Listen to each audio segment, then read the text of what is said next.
Welcome to episode 71 of FBI Retired Case File Review with Jerry Williams. I'm a retired agent writing crime fiction inspired by true crime FBI cases. In this episode, we get to speak to retired agent Greg Stejskal, who served with the FBI for 31 years. Greg was assigned to the Detroit division, where for the most part he worked out of the Ann Arbor resident agency. He was actually the senior resident agent in the RA for the last 10 years of his career prior to retirement. In this episode of FBI Retired Case File Review, Greg Stejskal reviews a drug trafficking case involving a massive marijuana criminal enterprise. Initially, this case was a lead out of the Indianapolis division, seeking assistance with their case involving a mother, Linda Leary, and her two sons, Paul and Richard Halbrun, who were charged with operating a marijuana smuggling and distribution enterprise. Greg Stejskal was assigned to identify and locate a co-conspirator thought to be living in the Ann Arbor, Michigan area. This subject, only known as the Joker, had been charged along with the Halbrun family in a 136-page federal indictment. After a patient but persistent investigation, Greg Stejskal was able to determine that the Joker's true identity was James Hill. Hill was sentenced to 20 years in jail for his role in the Ann Arbor operation of the marijuana criminal enterprise, which was proven to be the biggest marijuana ring ever prosecuted by the United States. Post-retirement, Greg Stejskal is active in community service. He is also a regular contributor to TickleTheWire.com, a website featuring federal law enforcement news from around the country. An article written by Greg about the marijuana distribution criminal enterprise case is currently posted on the TickleTheWire.com site. I think you'll really enjoy this interview. I was introduced to Greg Stejskal by several articles that he had written for The Grapevine, which is the official publication for the Society of Former Special Agents of the FBI, and for TickleTheWire.com. So indeed, he is a great storyteller, and I'm very happy that I was able to interview him for this show. Before we get to the interview, I just want to say to listeners living in the Philadelphia and South Jersey area, now that I'm back to my regular routine, that I am available to speak to your organization about the FBI and books, TV, and movies, as I did for the New York chapter of the Mystery Writers of America earlier this year, or to speak about Scams and Schemers, how the FBI investigates fraud and corruption. I'm actually scheduled to speak at the Philadelphia Federal Reserve under their summer education program to educators in the region, learning how to put together a finance curriculum for their students. And, of course, I'm available to speak to book clubs about my FBI crime thriller, Pay to Play. During the last 6 months, I've been turning down requests to speak because I was fully occupied with arranging my daughter's wedding, but that successful special event is over and my schedule is wide open. So if you're looking for a guest speaker for your event or your book club, if you're in the Philadelphia or South Jersey area, just shoot me an email and I'll be there. I also want to take the time to thank you for buying and reviewing my FBI crime thriller, Pay to Play. My time and expenses to produce and host FBI Retired Case File Review are supported by you. When you pick up a copy of Pay to Play for yourself or as a gift for someone you know loves crime fiction, you're helping to defray the cost for me to continue producing ad-free content on a weekly basis. Plus, as you can tell from the great reviews Pay to Play has on Amazon.com, It's a great read. So keep the reviews coming, as well as the tweets, posts, and emails. I love hearing from you. Now here's the show. I'm excited to introduce our guest, Greg Stejskal. Hey, Greg, how are you today? I'm doing fine. I am really fascinated by the case that you're going to talk to us about. You did a write-up for the website, Tickle the Wire, and I read it and I thought, oh, I need to do a podcast interview with this guy. It's a massive marijuana smuggling and distribution operation that's run by two brothers and their mother?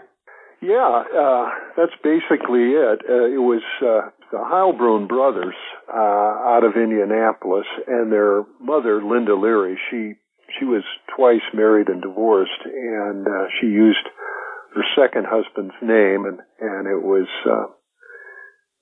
Paul, who was the older brother, or rather the younger brother, and Richard Heilbrunn out of Indianapolis.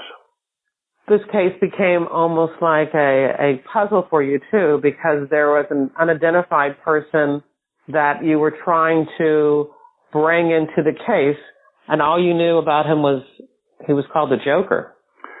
Yeah, that's true. When they did the indictment, and it was sort of a long-term investigation, this was, and I think it continues to be, the largest prosecution of a marijuana smuggling and distribution ring in the history of the United States. And they put together this indictment, culminated in 1987 when the indictment came down, and it was a continuing criminal enterprise indictment, what they call a CCE, the acronym.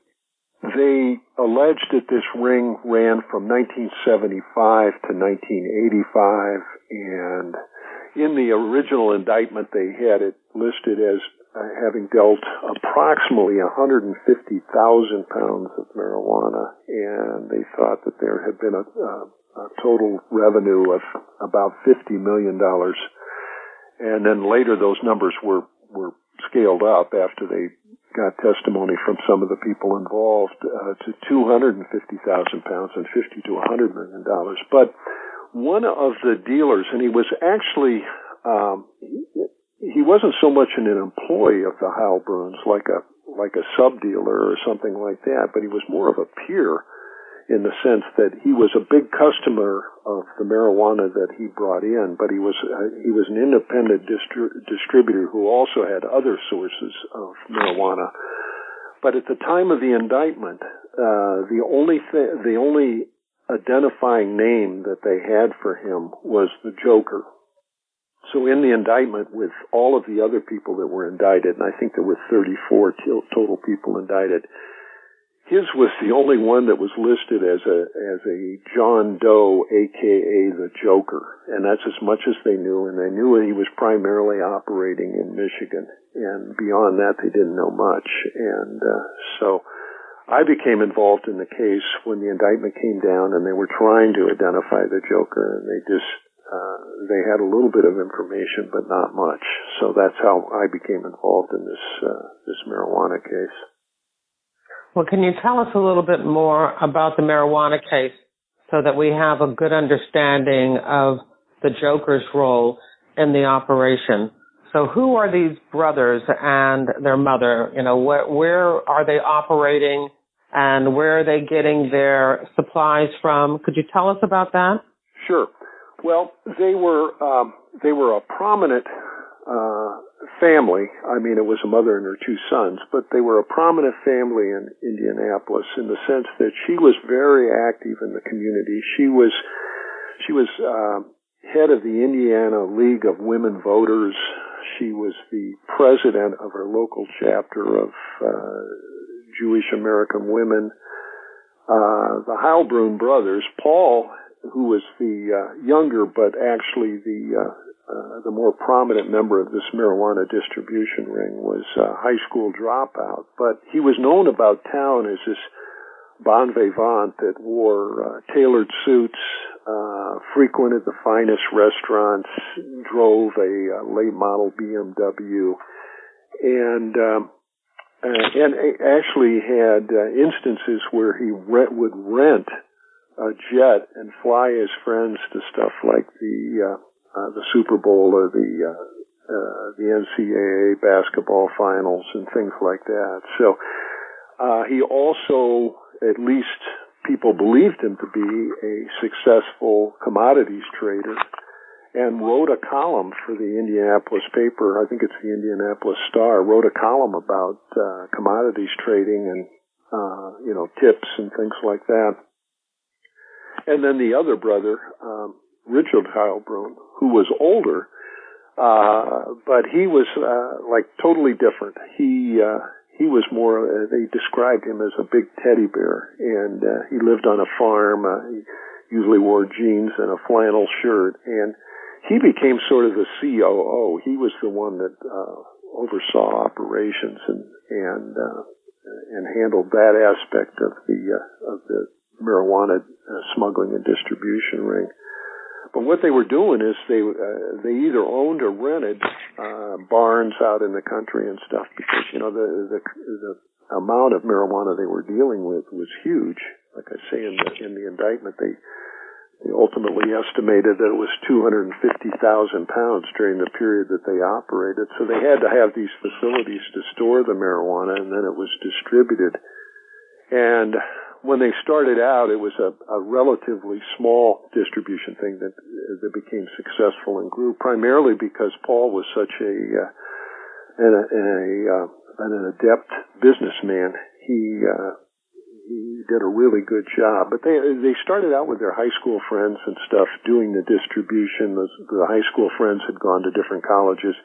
They were distributing marijuana on college campuses where these guys had gone to school. And that's the way it began, and it just kept getting bigger. And they would smuggle the marijuana in from various sources into the United States, from, Colombia, Jamaica, places like that. And bring it cross country in truckloads, and then store it in these barns, and then it would be distributed out. So that was sort of how it worked, and it just it just got bigger from there. So they weren't growing it in Indianapolis. I don't think if there was any growing done locally, it was on a very small scale. Most of their stuff was coming in from outside the United States. Now, you mentioned that they initially started selling it on college campuses. How old were the brothers? Well, at that time, they were college age, young, early 20s, and like I say, it started out kind of small. They had a front business at that time. They ultimately had numbers of front businesses, but the one front business they started out with, I think, was called Heilbrunn and Friends, and it was supposed to be like an organic foods business, which obviously is a good front for marijuana. It's pretty organic. Yeah. So that was their front business, and like I said, they had friends that they knew from high school and stuff that had gone to different colleges and stuff and were living elsewhere in the United States, and they became sub-dealers for the Heilbrunns and would deal this marijuana. Excuse me. And how involved was the mother, Linda Leary? Yeah, Linda Leary, like I said, who was a prominent member of the community, was pretty much aware of the business, I think, from the outset. And she apparently accepted it. She was not directly involved in the marijuana distribution or storage part of the business. She was later involved in being part of these front groups that they used to launder the money. Some businesses and entities that they used to launder money, and became involved in that part of the business. When does this operation and how does this operation become known to law enforcement? Well, like everything, it was kind of fortuitous. What happened was there was a guy that had been involved in the business that they actually, he was actually terminated from the Heilbrunn business because he was using the product and became unreliable. And he was also involved in cocaine. Now, the Heilbruns never, at least to the best of my knowledge, never became involved in.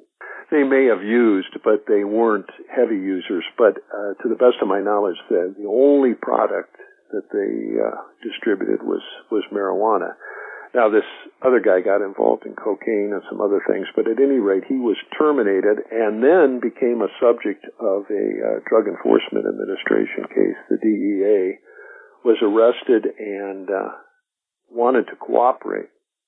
So he started giving them information, and I believe that was in about 1985. It took a couple years and a lot of good investigation by the DEA and the FBI, and there were some state people involved in Indiana that they were able to put together a solid case and ultimately return an indictment of the Heilbrun organization. But it began with this one terminated dealer who wanted to cooperate in order to lessen his criminal liability. So I guess what it shows is there's not much honor amongst thieves nor among drug dealers. So yeah, that's the truth. As you find out quickly when you work in enforcement, that your cases oftentimes turn on either a cooperating witness or a confidential source that's willing to give you information that you can work with and move on from there. So they are indicted, and is there a trial? Well, before there's any prosecution, in fact, before the indictment is returned, the Heilbruns, Paul and Richard, and the mother, Linda Leary, leave the country abruptly and move entirely to Austria. Now, by that time, their marijuana business operation has pretty much ended, but they knew the indictment was coming down. It was pretty obvious. I mean, as people are called in front of the grand jury and subpoenas are issued and all of those kinds of things. So they knew it was coming, and so they left and went to Austria. Why Austria? Well, that's a good question. I think partially because they hoped that they would be able to establish themselves in Austria and then insulate themselves from being extradited from Austria. It's kind of ironic when you stop and think that Austria was part of the German Third Reich and was very much involved in, the things that happened during World War II to Jews. And yet, here you've got some American Jews moving to Austria to avoid extradition to the United States. So they didn't have any relatives there. They didn't have any ancestral ties to the country. To the best of my knowledge, they had no relatives there. They did know some people, and I know Linda Leary had traveled to Austria in the past, and they all liked Austria. They felt, I guess, somewhat comfortable there. There was a little bit of a falling out in the family when they did go to Austria because Paul ended up living in one place in Austria, and Richard Heilbrun and Linda Leary moved to another part. And I believe, if my memory serves me, that Linda Leary and Richard were living near Salzburg, and then Paul was living elsewhere. But ultimately, the United States began efforts to extradite them, and they were arrested by the Austrian authorities, placed in jail, and had a relatively long battle, about 2 years, fighting extradition on this indictment. In the meantime, back in the States, a lot of the people that had been indicted were arrested and prosecuted. A lot of them then testified against the Heilbruns and just strengthened the case. And that was the reason why ultimately the amounts of marijuana and the money taken in were changed upward, modified upward.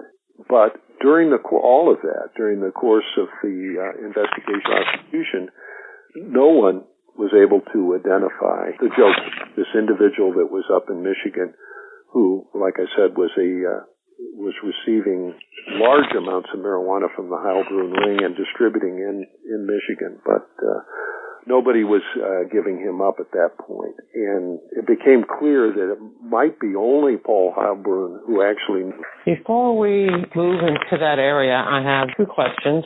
I know one of the goals of a case like this is forfeiture.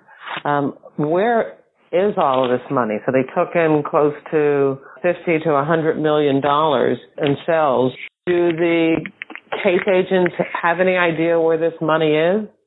Well, it was interesting. Paul, as I mentioned, was a very adept businessman, and what he did early on was set up offshore corporations. He had attorneys set up offshore businesses, and a lot of the money was sent to places in the Bahamas, in Jamaica, places like that, where these businesses, which were nothing more than fronts. And again, Linda Leary became involved in that aspect of it, in that she was listed as being the chairman or CEO of these businesses that really weren't businesses other than in name only. And then arrangements were made to bring the money back in, and one of the ways it was brought back in was to loan it to businesses, some of them in Indiana. In fact, probably the majority of them in Indiana. They would loan money,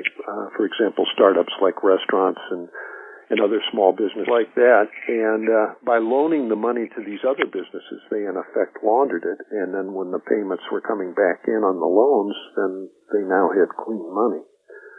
So that's how it was handled. And then to the extent that it was possible to identify assets like real estate and actual buildings and things like that, those were forfeited. And of course, they took large amounts of money with them when they went to Austria and purchased homes and things there. So to the extent that the government was able to trace those assets, they were forfeited. And my next question is really about you, because now we're getting ready to get into the part where you're looking for the Joker, trying to identify who this person is. So why don't you take the time now to tell us a little bit about you? If you could tell us when you joined the FBI and why you joined the FBI. Well, I entered on duty with the FBI on March 10th of 1975. That's when I was sworn in and then did my training at Quantico. But leading up to that, I had wanted to be in the FBI since I was a kid, probably before I was in high school. I had read some books about the FBI. I think one of them was one of those landmark books that was about the FBI, and I was intrigued with it. And then I saw things like the FBI story with Jimmy Stewart.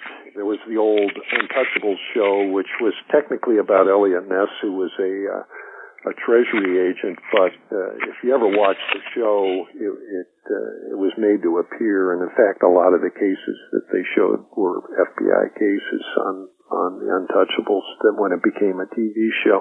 So anyway, I ended up wanting to be in the FBI, and I continued with that. Even into college, I went to the University of Nebraska undergrad, and then I went to law school. And when I got done with law school, I applied and ultimately got in. My first office, ultimately, and my last office of assignment was Detroit. So you spent most of your time in the Michigan area. Yeah, I did. Other than some temporary duty assignments, I spent my entire career in Michigan. I was in Detroit for the first part of my career, and then I was transferred out to the resident agency, which is what we call satellite offices, and the one I went to was Ann Arbor. And about the last 12 years of my time in Ann Arbor, which covered 5 counties, I was what they call the senior resident agent. I was in charge of the Ann Arbor office, so that's how I ended up my career. So I used to joke I was a 30-plus year first office agent. So. How many people are in the Ann Arbor resident agency? Well, at the time when I was the senior resident agent, we had 8 agents. 3, like I said, we covered 5 counties out of there, so we actually had a pretty good size area and had over 1 million people in our territory. There were 5 criminal agents, and as a senior resident agent, I carried a full caseload just like everybody else. I was just sort of like a first among equals. And then we had 3 agents that were working foreign counterintelligence because the University of Michigan has a lot of foreign students, big number of them from China, and also we get some from Russia and some other countries of interest. So that's primarily what the foreign counterintelligence agents did, and then the rest of us were working criminal work. All right, so when they're looking for this Joker, trying to identify who he is, why are they coming to Ann Arbor? What do they know about him that makes them believe that he is operating in your territory? The one thing we did know about the Joker, and as it turned out, and during the course of, like I said, as they bring back this indictment, identify some of the people, one of the people that they were able to identify was a guy by the name of Shedd, Shedd, and Shedd he acted apparently as an employee of the Joker, and he operated in Washtenaw County. In the sense, when I say operated, he had a farm with a large barn, and he was acting as a storage person and apparently doing other things, transporting marijuana and stuff. And they believed that was on behalf of the Joker. So we assumed then that the Joker was in this area. Shedd was unwilling to give him up, we suspect, because the Joker was willing to pay him not to give him up, and Shedd was one of the people that was indicted and ultimately convicted during the early part of the prosecution, but he never identified the Joker. We knew he was up here. We had a good idea of the amount of marijuana that came up here based on other subordinates of the Heilbruns that were giving up that information, so we knew he was a substantial dealer. Later we learned he also had some other independent sources, so he wasn't as big as the Heilbruns, but he was an extremely large dealer.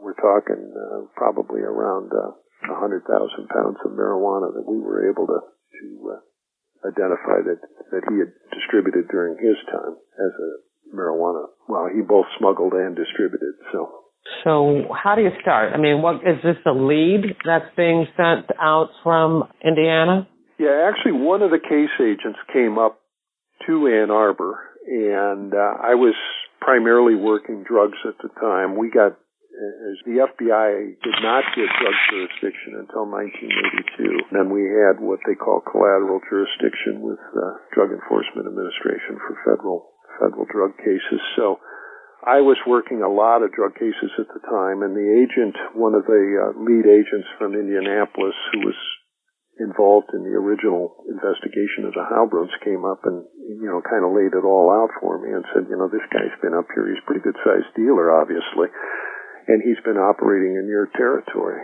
And I sort of took it as a personal challenge. Here I've got this relatively major dealer working in my territory, and pretty much with impunity, and now we can't even identify. And so I decided that was something that I should try to do, and I did everything I could to identify him, and ultimately we were able to identify him.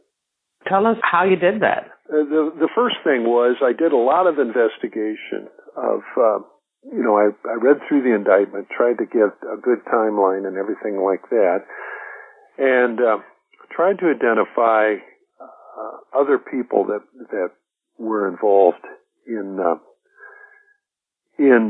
the Joker's aspect of this thing. I mean, his part in this distribution stuff. Of course, we knew about Shedd, having been this a guy that was in the thing, but he isn't going to cooperate with us. So then I thought, well, I should branch out from there, and I came up with an individual who apparently was early on involved with the Joker's operation, but he became disenchanted with, I think, not only with the Joker's operation, but with just the whole idea of being involved in the drugs and stuff, and had, at least to the best I was able to determine, was totally not involved in any way in drug trafficking. And I approached him and explained who I was and stuff. And I suspected this individual might know the Joker's identity, or at least could give me information that might help me identify the Joker. So I decided that, I would try to gain this person's trust. So I approached them with the idea that, hey, I'm working this case, trying to find out who these people are and stuff. And we meet for coffee periodically over a period of probably a couple months. We talk about a lot of things, and oftentimes we would meet and have coffee and never even discuss drugs or the drug business. We'd talk about politics or sports or something, but we didn't talk about drugs. But ultimately, I gained this individual's trust, and I finally said, I'm trying to figure out who this guy, the Joker, is, and I spent a lot of time on it and stuff, and I'm just wondering if there's anything that you could tell me. And I told him up front, and there was never any mention of, hey, I'll pay you for this information.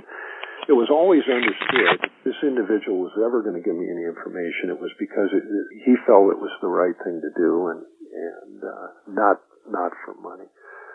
And this individual said, yeah, I think I can help you on that. And he proceeds to give me the Joker's name, James Frederick Hill. He said, that's the Joker. And I'm going, I'm a little dumbfounded at first because I had hoped that he would help me, but I didn't realize he would help me that much, and he did. So I pretty much took it from there and did a lot of checking, found out where this James Hill was living. I found out he had a business. He actually owned several homes and had a farm just outside of Ann Arbor, which I thought was kind of intriguing because the farm had a barn. But also he had a business in town. It was the Love and Spoonful ice cream parlor, which was actually being run by his wife. So I did that investigation, but I also found out in doing a criminal check that he had been arrested on a traffic violation, and the traffic violation was no big deal, but they had an arrest photo, and that was helpful.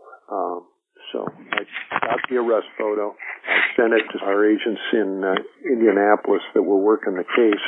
They were able to show the photo to some of the other people in the Heilbrunn organization that were cooperating. They looked at the photo, and several of them said, oh, yeah, that's definitely the Joker. All right, so these people had interacted with him, but they just didn't know his name or where he was. Yeah.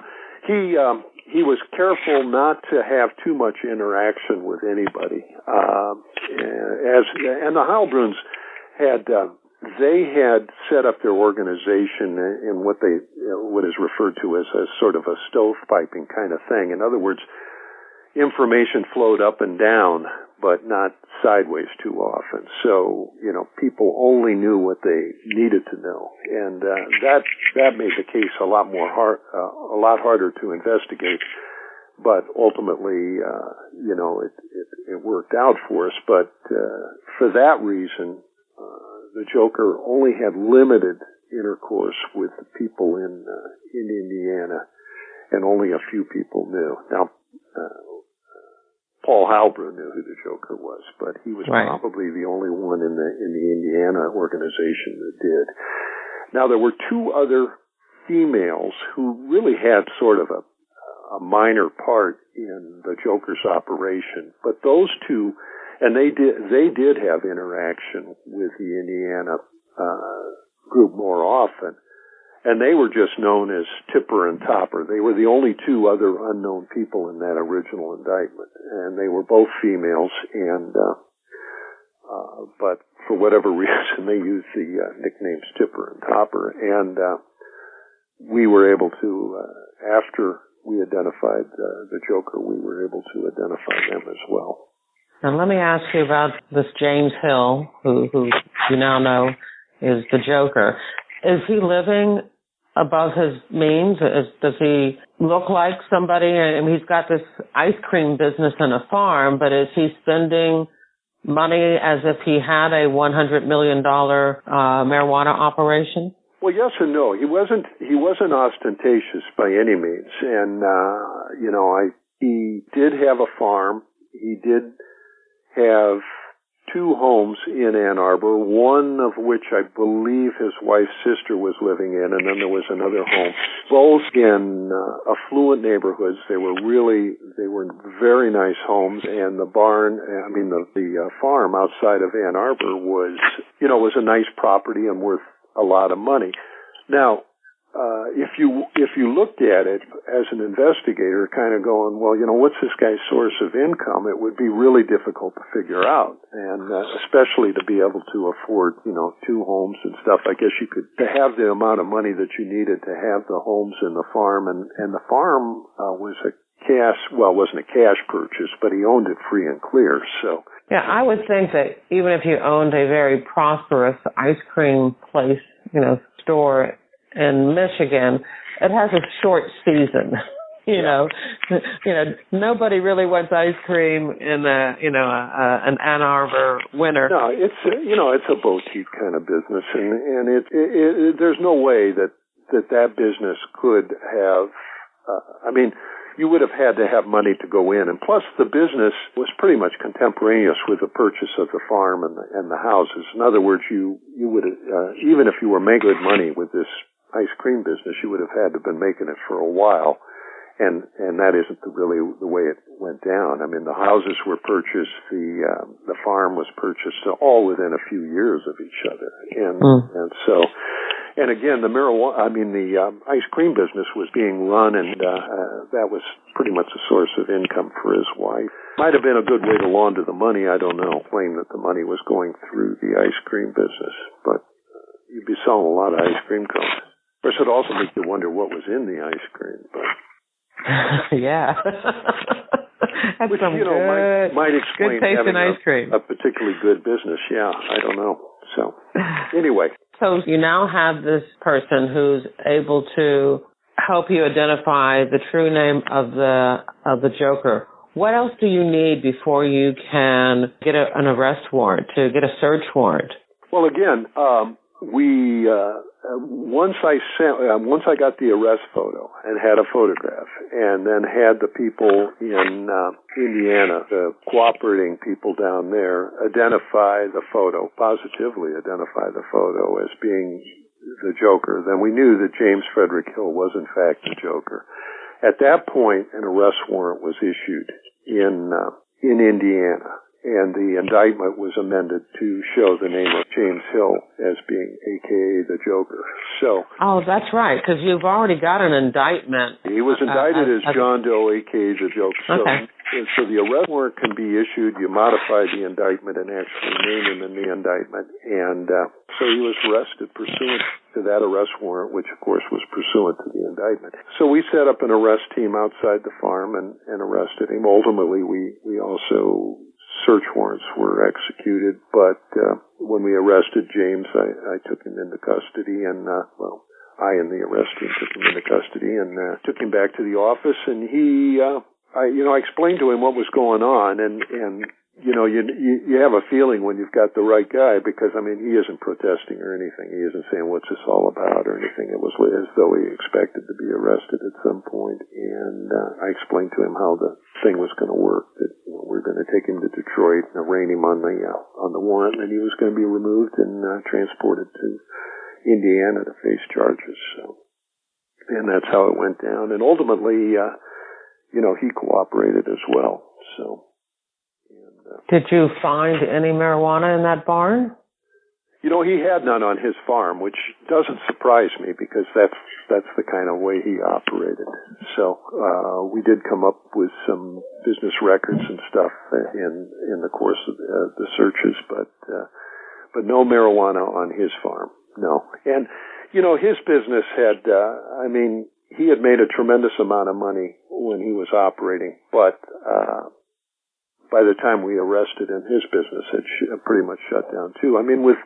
With the arrest of Shed, who was one of the storage people and stuff, I think they all, and one of his primary sources was the Heilbronn operation in Indiana, so that no longer was a source.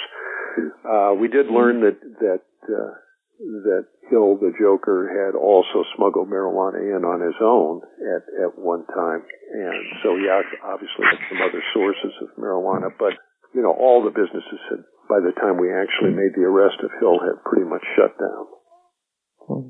Now, what about Tipper and Topper? Well, we identified them, and in fact, James Hill identified them. So, and my source had also told me who they were, but I couldn't use that information without revealing the source, so I had to get it independently, and Hill did identify who they were. And who were they? They were two sisters. Their last name was Hanlon, Hanlon, and I'm trying to remember. One, I believe, was Patricia Hanlon, and Jennifer. It was Jennifer and Patricia Hanlon. Their role also was as they were involved in the distribution? Yeah, they actually had a relatively minor role. They did a lot of stuff with the Indiana operation. I think primarily paying for marijuana, transporting money to Indiana to pay for the marijuana.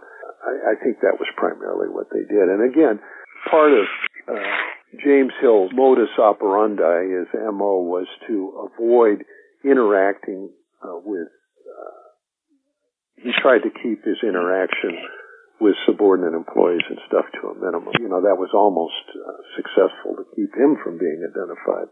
Ultimately, it wasn't, but it almost was. So, and that's what the role of the Hanlon sisters was to do a lot of this stuff that he would have to do himself otherwise. And they were right there with him in Ann Arbor? Yeah. They actually were running a daycare center just outside of Ann Arbor. Great. So how does it all end? I mean... Well, then there was the prosecution of these later people and stuff. The Heilbruns were extradited from Austria in 1989. After I arrested James Hill, it was late 1989 that they were extradited.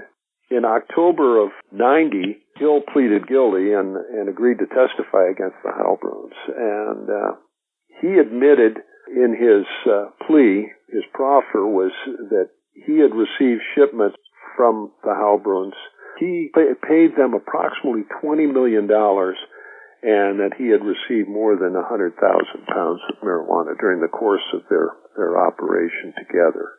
And Hill was ultimately sentenced to 20 years on his plea, even though he had agreed to cooperate. In fact, the judge said he pled to a CCE, a continuing criminal enterprise, and the judge said that he would have received more time had he not cooperated. And then in January of 1991, Linda Leary pleaded guilty. She to testify against her sons. Oh, really? Mama. And she was sentenced to 9 years, and at the time, she was in her early 70s. I don't think she's any longer with us. And then there was, and ultimately the Heilbruns didn't go to trial either. They both pleaded guilty. Richard, the older brother, the teddy bear, the guy that lived on the farm, he got 13 years. And Paul, who was, again, sort of the CCE of the whole thing, he received 28 years. So ended the Heilbrun Empire.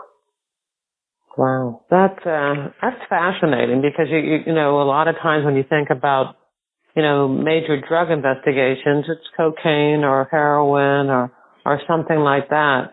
But, well, yeah, you know, in looking back on it, it's kind of funny because you look at it from our perspective now with a lot of states legalizing marijuana and stuff, and you think of it, well, you know, it was just marijuana. But then you stop and think these huge amounts of marijuana. I mean, with Hill actually admitting to having received 100,000 pounds of marijuana, that's 50,000 tons, and or 50 tons rather. You know, those are huge amounts of marijuana. But the other thing you look at is these people weren't interested in legalizing marijuana. They weren't out there, you know, lobbying to legalize marijuana. It was to their benefit that marijuana was illegal, because now you had a restricted market. It's like looking at prohibition now. You know, nobody says, you know, we should make alcohol illegal, but the bootleggers wanted alcohol to be illegal because you could make huge amounts of money. You didn't have a lot of competition. It was illegal. And all the revenues, all the profits are tax-free. And that's exactly what these guys had. They had this restricted market, very little competition, and all their profits were tax-free. After this case ended, did you have other major drug cases that you continued to work on? Yeah, I actually, sort of contemporaneous with this one, I had a pretty good size cocaine case that I worked, and that actually involved a Title III, a wiretap, and he actually placed a bug too in the dealer's home.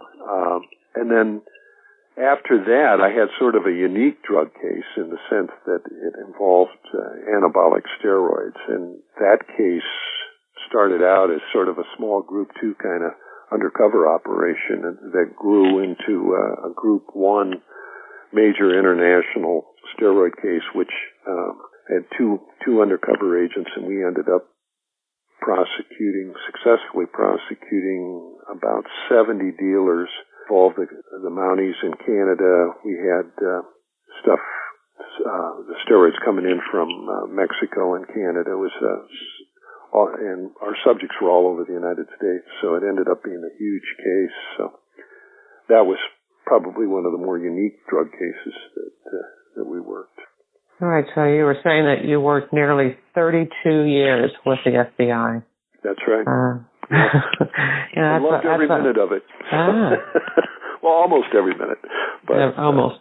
So once you retired, did you have one of those great post-retirement jobs? What did you do? Well, I still do a little bit of consulting. I do speaking. I've written some. I wrote about this case that we just talked about, and I've written about a few other cases that I was involved in. But primarily, I do a lot of community service stuff. I'm involved with the local YMCA, and I'm heavily involved with the local Rotary Club.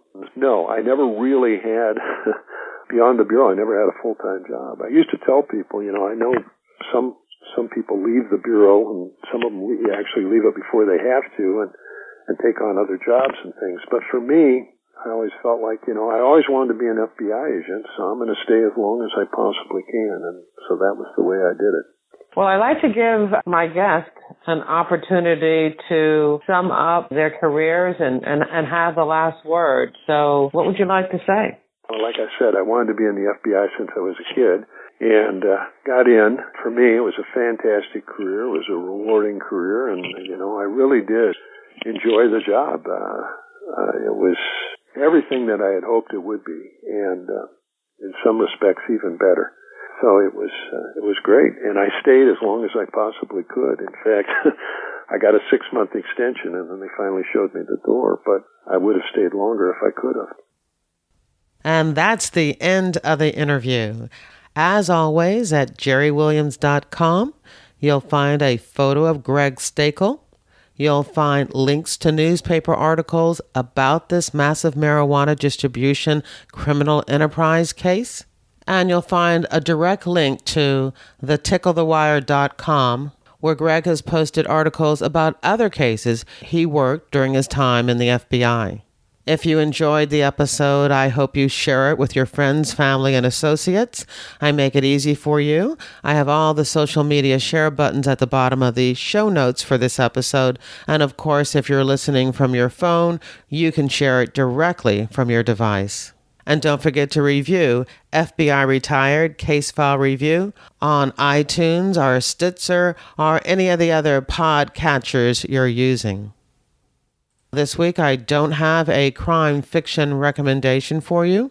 So for this episode, I will just have to recommend Pay to Play, my FBI crime thriller about a female FBI agent investigating corruption in the Philadelphia strip club industry.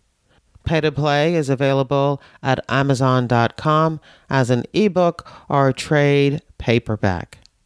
I also want to invite you to join my FBI Retired Case File Review reader team. When you sign up, I'll send you the FBI Reading Resource, which is a list of all of the FBI books, crime fiction, true crime, and memoirs written by the FBI agents who have been interviewed on this podcast. Books about the FBI written by FBI agents. How cool. You can sign up for the FBI Retired Case File Review Reader Team on my website, jerrywilliams.com. Just sign up when you see the pop-up. This episode was sponsored by FBIRetired.com, the only online directory made available to the general public featuring retired FBI agents and analysts interested in showcasing their skills to secure business opportunities.